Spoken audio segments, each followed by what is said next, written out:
হামলা হলে ইসরায়েলি ভূখণ্ড নিশ্চিহ্ন করে দেওয়ার হুঁশিয়ারি দিয়েছেন ইরানের প্রেসিডেন্ট ইব্রাহিম রাইসি। মঙ্গলবার পাকিস্তান সফরের দ্বিতীয় দিনে পাঞ্জাব বিশ্ববিদ্যালয়ের একটি অনুষ্ঠানে এমন হুঁশিয়ারি দেন তিনি। ইব্রাহিম রাইসি বলেন, যদি ইসরায়েল আবারও ইরানের ওপর হামলা করে তাহলে ইসরায়েল নামে আর কোনো দেশ আর অবশিষ্ট থাকবে না।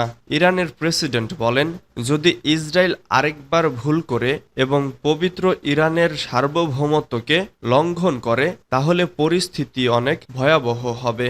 গত 1 এপ্রিল সিরিয়ার দামেস্কে ইরানি কনসুলেটে হামলা চালায় ইসরায়েল।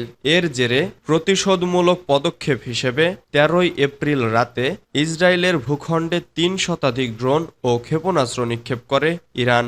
ইরানের নজিরবিহীন হামলার পাল্টা জবাব দিতে ইরানি ভূখণ্ডে ছোট হামলা চালায় ইহুদিবাদী ইসরায়েল। দেশটির ইস্পাহানে পরমাণু স্থাপনার রাডার ব্যবস্থাকে লক্ষ্য করে এই হামলা চালায় ইসরায়েলি বাহিনী। তবে উত্তেজনা থামিয়ে দিতে ইরান বিষয়টি চেপে যায়। এছাড়া ইসরায়েলও আনুষ্ঠানিকভাবে হামলার দায় স্বীকার করেনি। পরবর্তীতে ইসরায়েলের একটি সূত্র জানায়, তারা ইরানে আরও বড় হামলা চালানোর পরিকল্পনা করেছিল, কিন্তু পরিস্থিতি অন্যদিকে মোড় নিতে পারে এমন ভয় থেকে সিদ্ধান্ত বদলায় ইসরায়েলি কর্তৃপক্ষ। ফের হামলা হলে ইসরায়েলকে নিশ্চিহ্ন করে দেওয়ার হুঁশিয়ার ইরানের। ইরানি ভূখণ্ডের ওপর আবারও কোনো হামলা হলে ইসরায়েলি ভূখণ্ড নিশ্চিহ্ন করে দেওয়ার হুঁশিয়ারি দিয়েছেন ইরানের president Ebrahim Raisi.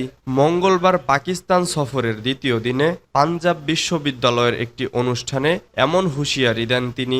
Ebrahim Raisi বলেন, যদি ইসরায়েল আবারও ইরানের ওপর হামলা করে তাহলে ইসরায়েল নামে আর কোনো দেশ অবশিষ্ট থাকবে না।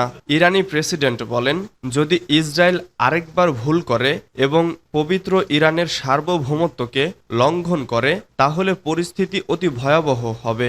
গত 1 এপ্রিল সিরিয়ার দামেস্কে ইরানি কনসুলেটে হামলা চালায় ইসরায়েল। এর জেরে প্রতিশোধমূলক পদক্ষেপ হিসেবে 13 এপ্রিল রাতে ইসরায়েলের ভূখণ্ডে 3 শতাধিক ড্রোন ও ক্ষেপণাস্ত্র নিক্ষেপ করে ইরান।